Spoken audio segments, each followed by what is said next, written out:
ದೊಡ್ಡವರು ಸಣ್ಣ ಸಣ್ಣ ವಿಷಯಗಳನ್ನೆಲ್ಲ ಮನಸ್ಸಿಗೆ ತಗೊಂಡು ಕೊರಗು ಹಚ್ಕೋತಾರೆ ಅಂತಾನೆ ನಾನು ನನ್ನೆಲ್ಲ ಪ್ರಾಬ್ಲಮ್ಸ್ನ ನಮ್ಮ ತಂದೆ ತಾಯಿ ಹತ್ರ ಹೇಳ್ಕೊಳಕ್ಕೆ ಹೋಗಲ್ಲ.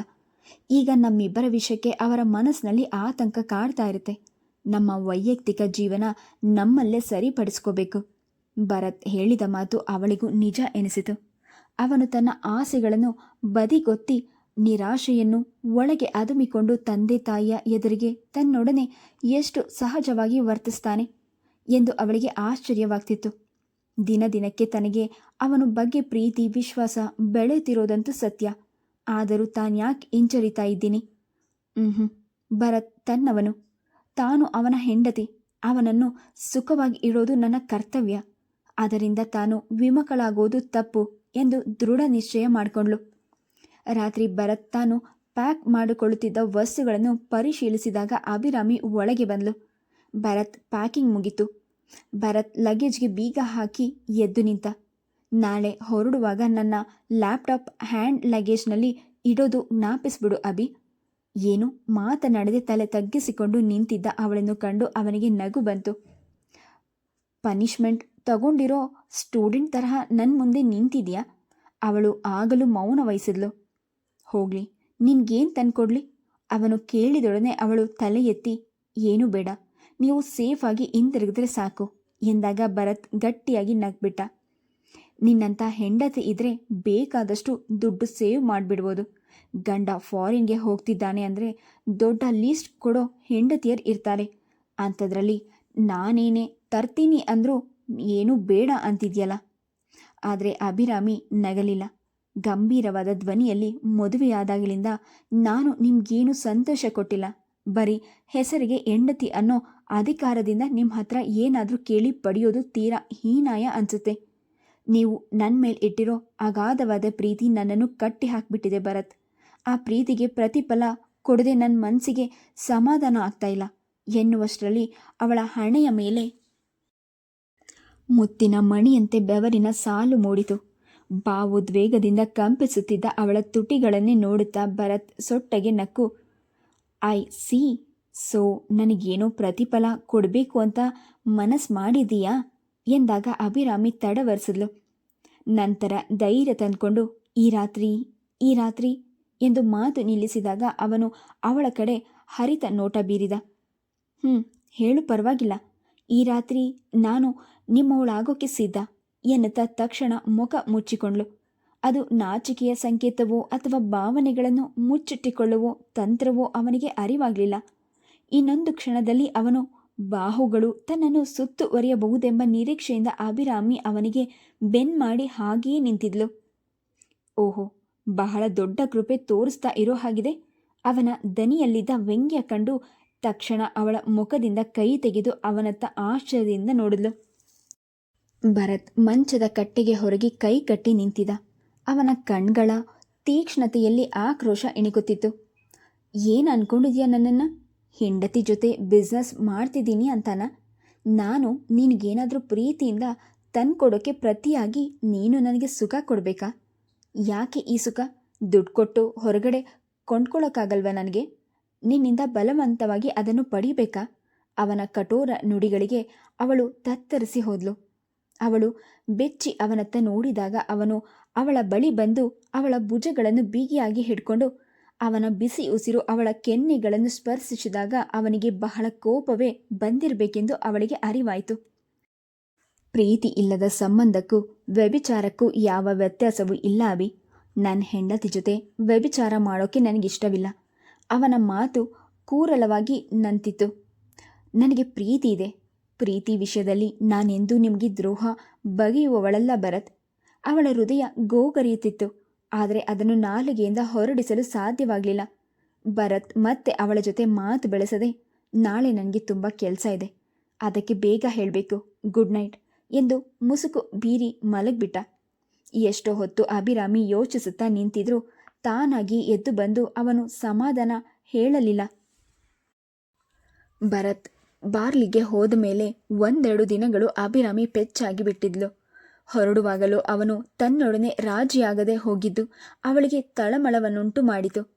ಅವನು ಅಲ್ಲಿ ಸೇರಿದ ಮೇಲೆ ಮನೆಗೆ ಫೋನ್ ಮಾಡಿದಾಗ ರಾಯರು ಮಾತನಾಡಿದ ಮೇಲೆ ಅಭಿರಾಮಿಯನ್ನು ಕೂಗಿ, ಭರತ್ ಫೋನ್ ಮಾಡಿದಾನೆ ತಗೋಮ್ಮ ಎಂದು ರಿಸೀವರ್ ಅವಳ ಕೈಗೆ ಕೊಟ್ಟಿದ್ರು. ಹಲೋ, ಏನಿಲ್ಲ, ಅಪ್ಪ ಅಮ್ಮನ ಹತ್ರನೂ ನನ್ನ ಮೇಲೆ ಏನೇನೋ ಕಂಪ್ಲೇಂಟ್ ಹೇಳಿ ಅವರ ತಲೆ ಕೆಡಿಸ್ಬೇಡ. ನಾನು ಬರೋವರೆಗೂ ಅವರು ಸಮಾಧಾನವಾಗಿರಲಿ. ಅವನ ಮಾತು ಕೇಳಿ ಅವಳಿಗೆ ಸಿಟ್ಟಿನಿಂದ ಮೈ ಹುರಿದು ಹೋಗಿತ್ತು. ಇದನ್ನು ಹೇಳಲು ತನ್ನನ್ನು ಕರೆದು ಫೋನ್ನಲ್ಲಿ ಮಾತನಾಡಬೇಕಿತ್ತೆ. ಅವಳು ಏನೂ ಉತ್ತರಿಸದೆ ರಿಸೀವರ್ ಇಟ್ಲು. ಯಾಕೆ ಮಗು ಮಾತನಾಡಲಿಲ್ವೇ? ರಾಯರು ಚಕಿತರಾಗಿ ಪ್ರಶ್ನಿಸಿದರು. ಅಭಿರಾಮಿ ತಡವರಿಸುತ್ತಾ, ಇಲ್ಲ ಮಾವ, ಲೈನ್ ಕಟ್ ಆಯಿತು ಎಂದಾಗ ತಮ್ಮ ಎದುರಿಗೆ ಮಾತನಾಡಲು ಅವಳು ಸಂಕೋಚ ಪಟ್ಟಿದ್ದಾಳೆಂದು ಭಾವಿಸಿ ಅವರ ಮನಸ್ಸಿನಲ್ಲಿ ನಕ್ಕರು. ಅವನು ಹೋಗಿದಾಗಿನಿಂದಲೂ ಮಗು ಯಾಕೋ ಪೆಚ್ಚಗಾಗ್ಬಿಟ್ಟಿದೆ. ಬೇಕಾದರೆ 4 ದಿನ ಅನಂತಪುರಕ್ಕೆ ಹೋಗಿ ಬರ್ತೀಯಾ? ನಾನೇ ಬಿಟ್ಟು ಬರ್ತೀನಿ. ರಾಯರು ಸಲಹೆಯನ್ನು ಅಭಿರಾಮಿ ನಯವಾಗಿ ನಿರಾಕರಿಸಿ, ಇಲ್ಲ ಮಾವ, ನಾನು ಇಲ್ಲೇ ಇರ್ತೀನಿ ಎಂದ್ಬಿಟ್ಲು. ನಮ್ಮ ದೇವಸ್ಥಾನದ ಟ್ರಸ್ಟ್ ಶಾಂತಮ್ಮ ಒಂದು ಮಹಿಳಾ ಸಂಘ ಮಾಡಿಕೊಂಡಿದ್ದಾರೆ. ಕಲಾಕ್ಷೇತ್ರದಲ್ಲಿ ಅವರ ಕಡೆಯಿಂದ 2 ದಿನಗಳು ಸಾಂಸ್ಕೃತಿಕ ಕಾರ್ಯಕ್ರಮಗಳು ನಡೆಯುತ್ತಿತ್ತು. ಅಲ್ಲಿಗೆ ಹೋಗಿ ಬರೋಣವೇ? ಇಂದಿರಮ್ಮ ಕೇಳಿದಾಗ ಅಭಿರಾಮಿ ನಿರಾಸಕ್ತಿಯಿಂದ, ನನಗದೆಲ್ಲ ಇಂಟ್ರೆಸ್ಟ್ ಇಲ್ಲ ಅಮ್ಮ ಎಂದು ಉದಾಸೀನವಾಗಿ ನೋಡಿದ್ಲು. ಹೋಗ್ಲಿ ಬಿಡು ಇಂದು, ಅವಳಿಗೆ ಹೇಗಿಷ್ಟನೋ ಹಾಗೆ ಇರಲಿ. ರಾಯರು ಹೇಳಿದಾಗ ಅಭಿರಾಮಿ ಮರು ಮಾತನಾಡದೆ ಅಲ್ಲಿಂದ ಕಾಲು ತೆಗೆದ್ಲು. ಇಂದಿರಮ್ಮ ಕಳವಳದಿಂದ, ಬಂದ ಹೊಸದ್ರಲ್ಲಿ ಹೇಗೆ ಪುಟ ಪುಟ ಅಂತ ಓಡಾಡ್ಕೊಂಡಿರ್ತಿದ್ಲು, ಹೀಗೆ ನೋಡಿ ಎಷ್ಟು ಬದಲಾಗ್ಬಿಟ್ಟಿದ್ದಾಳೆ. ನಾವಾಗೆ ಮಾತನಾಡಿಸಿದ್ರು ಬಾಯ್ ಬಿಡೋಕೆ ಕಷ್ಟಪಡ್ತಾಳೆ ಎಂದಾಗ ಗಂಗಾಧರಾಯರು ನಕ್ಕರು. ಮದುವೆ ಆದಮೇಲೆ ಎಲ್ಲ ಹೆಣ್ಮಕ್ಳು ಅಷ್ಟೇ, ಗಾಂಭೀರ್ಯ ತಾವಾಗೆ ಕಲ್ತ್ಕೊಂಡ್ಬಿಡ್ತಾರೆ. ಮೊದಲಿನಂತೆ ಈಗಲೂ ಹುಡುಗುಡುಗಾಟಿಕೆಯಾಗಿ ಇರಲು ಸಾಧ್ಯವೇ?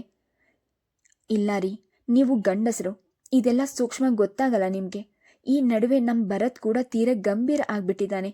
ಅವರಿಬ್ಬರು ಜಗಳ ಆಡ್ಕೊಂಡು ಅವರ ತವರ ಮನೆಗೇನಾದರೂ ಹೋಗಿ ಬಂದಿದ್ದಾಳಾ ಅಂತ ನನಗೆ ಅನುಮಾನ. ಗಂಡ ಹೆಂಡತಿ ಅಂದಮೇಲೆ ಜಗಳ ಮನಸ್ತಾಪ ಇದ್ದಿದ್ದೇ ಬಿಡು ಇಂದು. ನಾವು ದೊಡ್ಡವರು ಅದರಲ್ಲಿ ತಲೆ ಹಾಕಬಾರ್ದು. ಆಮೇಲೆ ಅವರವರೇ ಸರಿ ಹೋಗ್ತಾರೆ. ರಾಯರು ಹೇಳಿದ ಮಾತು ಇಂದಿರಮ್ಮನಿಗೆ ಹೆಚ್ಚು ಸಮಾಧಾನ ಕೊಡಲಿಲ್ಲ. ಆದರೂ ಆಕೆ ಮಾತು ಬೆಳೆಸದೆ ಸುಮ್ಮನಾದರು. ಅಂದು ಸಂಜೆ ಅಭಿರಾಮಿ ತೋಟದಲ್ಲಿ ಸಂಜೆ ಮಲ್ಲಿಗೆಯನ್ನು ಕೀಳುತ್ತಿರುವಾಗ ಉದ್ದನೆಯ ತಿಳಿ ಬೂದು ಬಣ್ಣದ ಕಾರು ಗೇಟಿನ ಮುಂದೆ ನಿಂತಿತು. ಬಂದವಳು ಪರಿಮಳ ಜೈನ್. ಅವಳನ್ನು ನೋಡಿದೊಡನೆ ಅಭಿರಾಮಿಗೆ ಏಕೋ ಹೃದಯ ಒಂದು ಕ್ಷಣ ತಲ್ಲಣ ಅನುಭವಿಸಿತು. ಹಲೋ ಅಭಿರಾಮಿ. ಪರಿಮಳ ನಗುತ್ತಾ ಬಳಿಗೆ ಬಂದಾಗ ಅಭಿರಾಮಿ ಎಚ್ಚೆತ್ತು, ಹಲೋ, ಬನ್ನಿ ಒಳಗೆ ಎಂದು ಒಳಗೆ ಕರೆದು ಅತ್ತೆ ಮಾವನಿಗೆ ಸುದ್ದಿ ಮುಟ್ಟಿಸಿದ್ಲು. ಅವರಿಬ್ಬರು ಸಂಪ್ರದಾಯದಿಂದ ಪರಿಮಳಳನ್ನು ಬರಮಾಡಿಕೊಂಡ್ರು. ನಮಸ್ತೆ ದೀದಿಜಿ, ನಮಸ್ತೆ ಜಿಯಾಜಿ ಎಂದು ಪರಿಮಳ ತಾಯಿಯ ಬಳಿ ಸೆರಗು ಹೊದ್ದು ಅವರಿಬ್ಬರು ಕಾಲ್ ಮುಟ್ಟಿದ್ಲು. ತನ್ನ ಅತ್ತೆ ಮಾವನಿಗೆ ತೀರಾ ಆತ್ಮೀಯಳಾಗಿ ಅಕ್ಕ ಭಾವನಂತೆ ಬೋಧಿಸೋದನ್ನು ಕಂಡು ಅಭಿರಾಮಿ ಆಶ್ಚರ್ಯವಾಯಿತು. ಪರಿಮಳ ಜೈನ್ ಕುಳಿತುಕೊಳ್ಳುತ್ತಾ, ಭರತ್ ಇನ್ನೂ ಆಫೀಸಿಂದ ಬಂದಿಲ್ವಾ ಎಂದು ಅಭಿರಾಮಿಯ ಕಡೆ ನೋಡಿದಳು. ರಾಯರು ನಗುತ್ತಾ, ಕಂಪನಿ ಕಡೆಯಿಂದ ಮಾಮೂಲು ಟೂರ್ ಇರುತ್ತಲ್ಲ, 1 ತಿಂಗಳ ಮಟ್ಟಿಗೆ ಬರ್ಲಿನ್ಗೆ ಹೋಗಿದ್ದಾನೆ ಎಂದಾಗ ಪರಿಮಳ ಮುಖ ಬೆಚ್ಚಗಾಯಿತು. ಹೋ, ನಾನು ನಮ್ಮ ಮನೆ ಫಂಕ್ಷನ್ಗೆ ಇನ್ವೈಟ್ ಮಾಡೋಕ್ಕೆ ಬಂದರೆ ಮಹಾರಾಯರು ಈ ದೇಶದಲ್ಲೇ ಇಲ್ಲ. ಯಾಕೆ, ಏನು ಫಂಕ್ಷನ್? ನಮ್ಮ ಕಂಪನಿ ವಾರ್ಷಿಕೋತ್ಸವ ಸೆಲೆಬ್ರೇಟ್ ಮಾಡ್ತಾ ಇದ್ದೀವಿ ದೀದಿಜಿ. ನಾಡಿದ್ದು ನಮ್ಮ ಬಿಸ್ನೆಸ್ ಪಾರ್ಟ್ನರ್ಸ್ ಆಫೀಸ್ನ ಕೊಲೀಗ್ಸ್ ಎಲ್ಲರನ್ನೂ ಕರೆದು ಮನೆಯಲ್ಲೇ ದೊಡ್ಡ ಪಾರ್ಟಿ ಇಟ್ಕೊಂಡಿದ್ದೀವಿ. ಪ್ರತಿ ಸಲನೂ ಭರತ್ ಮಿಸ್ ಮಾಡ್ಕೊಳ್ದೆ ನಮ್ಮ ಮನೆ ಫಂಕ್ಷನ್ಗಳನ್ನು ಅಟೆಂಡ್ ಮಾಡ್ತಾ ಇರ್ತಾನೆ. ಈ ಸಲ ಅಭಿರಾಮಿನೂ ಬರಲಿ ಅಂತ ಆಸೆ ಇಟ್ಕೊಂಡು ಕರೆಯೋಕೆ ಬಂದರೆ ಅವನೇ ಜರ್ಮನಿಗೆ ಹೋಗಿ ಕೂತ್ಬಿಟ್ಟಿದ್ದಾನೆ ಎಂದು ಪರಿಮಳ ನಿರಾಶೆಯಿಂದ ನುಡಿಯುತ್ತಿದ್ದಂತೆ ರಾಯರು ಮಧ್ಯ ಬಾಯಿ ಹಾಕಿ, ಭರತ್ ಹೋಗಿದ್ರೇನು, ನಮ್ಮ ಅಭಿನೇ ಬರ್ತಾಳೆ ಬಿಡಿ, ಅವಳಿಗೂ ಮನೆಯಲ್ಲಿ ಬೇಜಾರು, ಮನೆಗೆ ಬಂದರೆ ಒಂದು ಬದಲಾವಣೆ ಇರುತ್ತೆ ಎಂದರು. ಮಾವ ಅದು ಅಭಿರಾಮಿ ತಡವರಿಸಿದಾಗ ಪರಿಮಳ ಅವಳ ಕಡೆ ತಿರುಗಿ, ಪ್ಲೀಸ್ ನೀನೇನು ಕಾರಣ ಕೊಡಬಾರ್ದು ಅಭಿರಾಮಿ. ಇನ್ಫ್ಯಾಕ್ಟ್ ನಾನು ಪರ್ಸ್ನಲ್ ಆಗಿ ಬಂದು ಕರೀತಿರೋ ಮುಖ್ಯ ಕಾರಣ ಅಂದರೆ ಅಪ್ಪಾಜಿ ನಿನ್ನನ್ನು ಮತ್ತೆ ನೋಡಬೇಕು ಅಂತ ಹಂಬಲಿಸ್ತಿದ್ದಾರೆ. ನೀನಂತೂ ಬರಲೇಬೇಕು ಅಂತ ನನ್ನ ಕೈಯಲ್ಲಿ ಹೇಳಿ ಕಳಿಸಿದ್ದಾರೆ. ಯಾಕೋ ನಿನ್ನನ್ನು ನೋಡಿದಾಗಲಿಂದ ಅವರು ನಿನ್ನನ್ನು ತುಂಬ ಹಚ್ಕೊಂಡ್ಬಿಟ್ಟಿದ್ದಾರೆ ಅನಿಸುತ್ತೆ. ಖಂಡಿತ ನೀನು ಬರಲೇಬೇಕು ಎಂದು ಆಗ್ರಹ ಪಡಿಸಿದ್ಲು. ಅಷ್ಟೊಂದು ವಿಶ್ವಾಸದಿಂದ ಕರೀತಿದ್ದಾರೆ, ಹೋಗ್ಬಿಟ್ ಬಾ ಇಂದಿರಮ್ಮನು ಒತ್ತಾಯವೂ ಸೇರಿದಾಗ ಅಭಿರಾಮಿಗೆ ನಿರಾಕರಿಸಲು ಸಾಧ್ಯವಾಗಲಿಲ್ಲ. ಸರಿ ಎಂದು ಅರೆ ಮನಸ್ಸಿನಿಂದಲೇ ಒಪ್ಪಿದ್ಲು. ಈಗೇನು ತಗೊಂತೀರಾ, ಕಾಫಿ, ಹಾಲು? ಇಂದಿರಮ್ಮನು ಕೇಳಿದಾಗ ಪರಿಮಳ ಅನುಮಾನಿಸಿದ್ಲು. ಬೇಡ, ನನಗೆ ಕಾಫಿ ಹಾಲು ಕುಡಿಯೋ ಅಭ್ಯಾಸ ಕಡಿಮೆ ಅಂತ ನಿಮಗೂ ಗೊತ್ತಲ್ಲ. ಹೋಗಲಿ, ಲೆಮನ್ ಟೀ?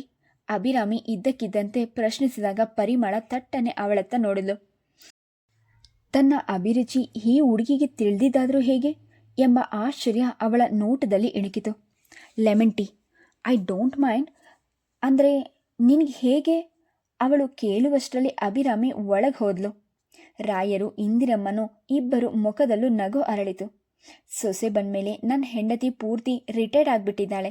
ರಾಯರು ಹೇಳಿದಾಗ ಇಂದಿರಮ್ಮ ನಗುತ್ತಾ, ಈಗಿನ ಕಾಲದ ಹುಡುಗಿಯರು ತುಂಬ ಚುರುಕು. ಮನೆಯವರನ್ನು ನೋಡ್ಕೊಳ್ಳೋದಿರಲಿ, ಬಂದವರನ್ನು ಹೇಗೆ ಉಪಚಾರ ಮಾಡಬೇಕು ಅನ್ನೋದನ್ನು ಚೆನ್ನಾಗಿ ತಿಳ್ಕೊಂಡು ಬಿಟ್ಟಿರ್ತಾರೆ ಎಂದರು. 2 ನಿಮಿಷದಲ್ಲಿ ಅಭಿರಾಮಿ ಪಿಂಗಾಣಿಯ ಕಪ್ ಸಾಸರ್ನಲ್ಲಿ ನಿಂಬೆ ರಸ ಬೆರೆಸಿದ ಟೀ ತಂದಿಟ್ಲು. ಅದರ ಪಕ್ಕದಲ್ಲಿ ಸಕ್ಕರೆಯ ತುಂಡುಗಳಿದ್ದ ಬಟ್ಟಲು ಇತ್ತು. ಟೀ ತಗೊಳ್ಳಿ, ಶುಗರ್ ಕ್ಯೂಬ್ಸ್ ನಿಮಗೆ 2 ಹಾಕಬೇಕಲ್ವಾ ಎನ್ನುತ್ತಾ ಸಕ್ಕರೆಯ 2 ತುಂಡುಗಳನ್ನು ಹಾಕಿ ಕಲಕಿ ಕೊಟ್ಟಾಗ ಪರಿಮಳ ಅದನ್ನು ತೆಗೆದುಕೊಂಡ್ಳು. Thanks Abhi, but I am surprised. ನನಗೆ ಲೆಮನ್ ಟೀ ಇಷ್ಟ, ಅದಕ್ಕೋಸ್ಕರ ಶುಗರ್ ಕ್ಯೂಬ್ಸ್ ಹಾಕ್ಕೊಳ್ತೀನಿ ಅನ್ನೋದೆಲ್ಲ ನಿನಗೆ ಹೇಗೆ ಗೊತ್ತಾಯಿತು? ನೀವು ನನಗೆ ತುಂಬ ಹತ್ತಿರದಿಂದ ಗೊತ್ತಿರೋರು ಅನಿಸುತ್ತೆ, ಹೊಸದಾಗಿ ಪರಿಚಯ ಆಗಿರೋರು ಅಂತ ಅನಿಸೋದೇ ಇಲ್ಲ. ಅಭಿರಾಮಿ ಹೇಳಿದಾಗ ರಾಯರು ಸೊಸೆಯ ಬೆನ್ನು ತಟ್ಟಿದ್ರು. ನಮ್ಮ ಅಭಿ ಬಗ್ಗೆ ನಿಮ್ಗಿನ್ನೂ ಗೊತ್ತಿಲ್ಲ. ಕಲ್ಲನ್ನು ಬೇಕಾದರೂ ಮಾತನಾಡಿಸಿ ಬಿಡುವಂಥ ಸ್ವಭಾವ ಅವಳದು. ಬಹಳ ಬೇಗ ಎಲ್ಲರಿಗೂ ಹೊಂದ್ಕೊಂಡು ಬಿಡ್ತಾಳೆ.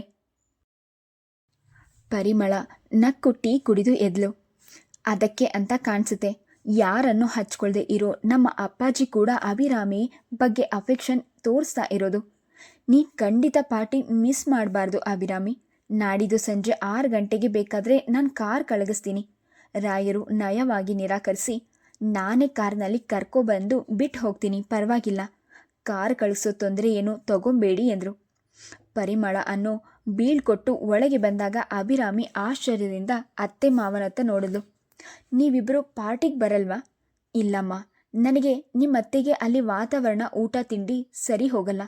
ಅದಕ್ಕೆ ನಮ್ಮ ನಡುವೆ ಎಷ್ಟೇ ಸ್ನೇಹ ಇದ್ರೂ ಜೈನ್ ಮನೆಯವರು ಯಾವ ಸಮಾರಂಭಕ್ಕೂ ನಮ್ಮಿಬ್ಬರನ್ನ ಮಾತ್ರ ಒತ್ತಾಯ ಮಾಡಿ ಕರೆಯಲ್ಲ. ಭರತ್ ಮಾತ್ರ ಹೋಗಿ ಬರ್ತಾನೆ. ಈಗ ಅವನ ಬದಲಾಗಿ ನೀನು ಹೋಗ್ತಾ ಇರೋದು ಒಳ್ಳೆಯದೇ ಆಯಿತು. ನಮ್ಮ ಮನೆಯಿಂದ ಯಾರೂ ಹೋಗದೇ ಇದ್ದರೆ ಜೈನ್ ಬೇಜಾರು ಮಾಡ್ಕೊತಾರೆ. ರಾಯರು ಕಳಕಳೆಯಿಂದ ನೋಡಿದ್ರು. ನೀವ್ಯಾಕೆ ಹಾಗಾದರೆ ನನ್ನನ್ನು ಡ್ರಾಪ್ ಮಾಡ್ತೀರಿ? ನನಗೆ ಕಾರ್ ಡ್ರೈವಿಂಗ್ ಬರುತ್ತೆ. ಭರತ್ ಕಾರನ್ನು ನಾನೇ ತಗೊಂಡು ಹೋಗ್ತೀನಿ. ಅಭಿರಾಮಿ ಹೇಳಿದಾಗ ಇಂದಿರಮ್ಮ ತಡೆದ್ರು. ಸದ್ಯ ಹಾಗೆ ಮಾಡಿಬಿಟ್ಟಿಯಾ? ಬೆಂಗಳೂರು ನಿನಗಿನ್ನೂ ಹೊಸದು. ಸ್ವಲ್ಪ ಅಭ್ಯಾಸ ಆಗೋವರೆಗೂ ಒಬ್ಬೊಬ್ಬಳೆ ಕಾರ್ ತಗೊಂಡು ಎಲ್ಲಿಗೂ ಹೋಗಬೇಡ. ಏನಾದರೂ ತೊಂದರೆ ಆದರೆ ಭರತ್ ನಮ್ಮನ್ನು ಸುಮ್ಮನೆ ಬಿಡ್ತಾನ? ಅಭಿರಾಮಿಯ ಮುಖ ಚಿಕ್ಕದಾಯಿತು. ಅದನ್ನು ಕಂಡು ರಾಯರು, ಸುಮ್ಮನಿರು ಇಂದು, ಮಗುಗೆ ಏನೇನೋ ಹೇಳಿ ಎದುರಿಸ್ಬೇಡ. ಏನಿಲ್ಲ ಅಭಿ, ಬೆಂಗಳೂರು ಟ್ರಾಫಿಕ್ ನಿನಗೆ ರೂಢಿ ಆಗೋ ತನಕ ಭರತ್ ಇರುವಾಗಲೇ ನೀನು ಕಾರ್ ಡ್ರೈವಿಂಗ್ ಮಾಡದಿದ್ರೆ ಒಳ್ಳೆಯದು ಅಂತ ಹೇಳ್ತಿದ್ದೀವಿ ಅಷ್ಟೇ ಎಂದು ಸಮರ್ಥನೆ ನೀಡಿದರು. ಪರಿಮಳ ಜೈನ್ ಬಂದು ಕರೆದಾಗಿನಿಂದ ಅಭಿರಾಮಿ ಉದಾಸೀನತೆ ಕಡಿಮೆಯಾಗಿತ್ತು. ಯಾಕೋ ನಿನ್ನನ್ನು ನೋಡಿದಾಗಿಂದ ಅಪ್ಪಾಜಿ ನಿನ್ನನ್ನು ತುಂಬ ಹಚ್ಕೊಂಡು ಬಿಟ್ಟಿದ್ದಾರೆ ಅನಿಸುತ್ತೆ. ಅವಳ ಮಾತುಗಳು ಪದೇ ಪದೇ ಅವಳ ಮನಸ್ಸನ್ನು ಆಕ್ರಮಿಸಿತು. ಆ ಬಂಗಲೆ, ಆ ತೋಟ, ಬಿಳಿ ಬಣ್ಣದ ಮಹಡಿಯ ಮೆಟ್ಟಿಲು, ಗೋಡೆಗಳನ್ನು ಆವರಿಸಿದ ತೈಲ ಚಿತ್ರಗಳು, ಎಲ್ಲಕ್ಕಿಂತ ಹೆಚ್ಚಾಗಿ ಸುರೇಂದ್ರನಾಥ್ ಜೈನ್ರವರ ರೂಮಿನಲ್ಲಿರುವ ಆ ತರುಣೆಯ ಭಾವಚಿತ್ರ ಎಲ್ಲ ತನಗೆ ಪರಿಚಿತ. ಮತ್ತೆ ಮತ್ತೆ ಅದನ್ನೆಲ್ಲ ನೋಡಬೇಕೆಂಬ ತವಕ. ಸಮಾರಂಭದ ಸಂಭ್ರಮ ಹಾಗೂ ಮನಸ್ಸಿನ ಹಂಬಲ ಎರಡೂ ಸೇರಿಕೊಂಡು ಅವಳ ಅಲಂಕಾರ ವಿಶೇಷವಾಗಿಯೇ ಇತ್ತು. ಆಂಟಿ, ನಾನು ರೆಡಿ, ಅಂಕಲ್ ಜೊತೆ ಹೋಗ್ಬಿಟ್ಟು ಬರ್ತೀನಿ ಎನ್ನುತ್ತಾ ಮಹಡಿ ಇಳಿದು ಬಂದ ಸೊಸೆಯನ್ನು ಇಂದಿರಮ್ಮ ಅಪಾದ ಮಸ್ಕತದಿಂದ ದಿಟ್ಟಿಸಿದ್ರು. ಗಂಧದ ಬಣ್ಣವಿದ್ದ ಒಡಲಿಗೆ ಜರಿ ಅಂಚು ಹೊಂದಿದ್ದ ನವಿರಾದ ಕ್ರೇಪ್ ಸೀರೆ, ಅದೇ ಬಣ್ಣದ ತುಂಡು ತೋಳಿನ ರವಿಕೆ, ಭುಜದಿಂದ ಕೂದಲು ರಾಶಿ ಹರಿಯುವಂತೆ ಸಡಿಲವಾಗಿ ಎಣೆದ ಜಡೆ, ಹಣೆಯ ಮೇಲೆ ಎತ್ತಿ ಕಾಣುವಂತಿದ್ದ ದೊಡ್ಡ ಕುಂಕುಮ, ಮೂಗಿನಲ್ಲಿ ಹೊಳೆಯುತ್ತಿದ್ದ ನತ್ತು, ಕಣ್ಣಿನ ಅಲಂಕಾರಕ್ಕೆ ಮೆರುಗು ನೀಡುವಂತೆ ಲೇಪಿಸಿದ್ದ ಕಾಡಿಗೆ, ಸಹಜವಾಗಿ ಹವಳದ ಬಣ್ಣವನ್ನು ಎರವಲು ಪಡೆದಂತಿದ್ದ ತುಟಿಗಳಿಗೆ ರಂಗಿನ ಅವಶ್ಯಕತೆಯೇ ಇರಲಿಲ್ಲ. ಕೈಯಲ್ಲಿ 4 ಚಿನ್ನದ ಬಳೆಗಳು, ಮತ್ತೊಂದು ಕೈಯಲ್ಲಿ ವಾಚ್, ಕೊರಳಿನಲ್ಲಿ 2 ಚಿನ್ನದ ಸರದ ಜೊತೆಗೆ ಕರಿಮಣಿ ಮಾಂಗಲ್ಯ, ಕಿವಿಯಲ್ಲಿ ಇಣುಕುತ್ತಿದ್ದ ಚಿನ್ನ ಪುಟ್ಟ ತೂಗುದೀಪಗಳು ಅವಳ ಉತ್ಸಾಹಕ್ಕೆ ತಾಳೆ ಹಾಕುವಂತೆ ಉಯ್ಯಾಲೆ ಆಡುತ್ತಿತ್ತು. ದೊಡ್ಡ ಫಂಕ್ಷನ್ಗೆ ಹೋಗ್ತಿದ್ದೀಯಾ? ಮೈ ಮೇಲೆ ಇನ್ನಷ್ಟು ಒಡವೆಗಳನ್ನು ಹಾಕ್ಕೊಂಡೋಗು. ಇದರ ಬದಲು ಯಾವುದಾದರೂ ರೇಷ್ಮೆ ಸೀರೆ ಉಡಬಾರ್ದೆ? ಇಂದಿರಮ್ಮ ನವಿರಾಗಿ ಆಕ್ಷೇಪಿಸಿದಾಗ ಅಭಿರಾಮಿ ನಗುತ್ತಾ, ಇಲ್ಲಮ್ಮ, ನನಗೆ ಗ್ರ್ಯಾಂಡ್ ಸೀರೆ ಒಡವೆಗಳು ಅಂದರೆ ಅಲರ್ಜಿ, ಸಿಂಪಲ್ ಆಗಿರೋದೇ ಇಷ್ಟ ಎಂದ್ಲು. ಸೊಸೆಯ ನಗುಮುಖ ನೋಡುತ್ತಿದ್ದಂತೆ ಇದೇನೋ ಕಳೆಕಳೆಯಾಗಿ ಕಾಣಿಸುತ್ತಿದೆಯಲ್ಲ ಎಂದೆನಿಸಿ ಇಂದಿರಮ್ಮನಿಗೆ ಆಕೆಗೆ ಹೆಣ್ಣು ಮಕ್ಕಳ ಅಲಂಕಾರದ ಬಗ್ಗೆ ಹೆಚ್ಚೇನು ತಿಳಿವಳಿಕೆ ಇರಲಿಲ್ಲ. ಅವರ ಅಣ್ಣನ ಮಗಳು ವೈಭವಿ ಸಭೆ ಸಮಾರಂಭಗಳಲ್ಲಿ ಭರ್ಜರಿಯಾಗಿ ಅಲಂಕರಿಸಿಕೊಂಡು ಎತ್ತಿ ಕಾಣುವಂತೆ ಮೇಕಪ್ ಧರಿಸಿ ಸೌಂದರ್ಯ ದೇವತೆಯಂತೆ ಮೆರೆಯೋದನ್ನು ನೋಡಿದ್ರು. ಆ ಸೌಂದರ್ಯಕ್ಕೂ ಈ ಚೆಲುವಿಗೂ ಇರುವ ವ್ಯತ್ಯಾಸವನ್ನು ಅವರ ಮನಸ್ಸಲ್ಲಿ ಅಳೆದಾಗ ನಮ್ಮ ಸೊಸೆ ಸಹಜವಾದ ಸರಳ ಸುಂದರಿ ಎಂದು ಅವರ ಹೃದಯ ಹಿಗ್ಗಿತು. ಏನು ಅಲಂಕಾರವಿಲ್ಲದೇನೆ ದೃಷ್ಟಿ ತಗುಲುವ ಹಾಗಿದ್ದೀಯಾ ಎಂದು ಅವಳ ಕೆನ್ನೆ ಸವರಿ ಕೈ ಬೆರಳುಗಳಲ್ಲಿ ನಟಿಕೆ ತೆಗೆದರು. ಗಂಗಾಧರ್ ರಾಯರು ಕಾರನ್ನು ಸುರೇಂದ್ರನಾಥ್ ಜೈನರ ಮನೆಯ ಮುಂದೆ ನಿಲ್ಲಿಸಿದಾಗ ಭವ್ಯವಾದ ದೀಪ ಅಲಂಕಾರಗಳಿಂದ ಆ ಬಂಗಲೆ ಅರಮನೆಯ ರೂಪ ಪಡೆದಿತ್ತು.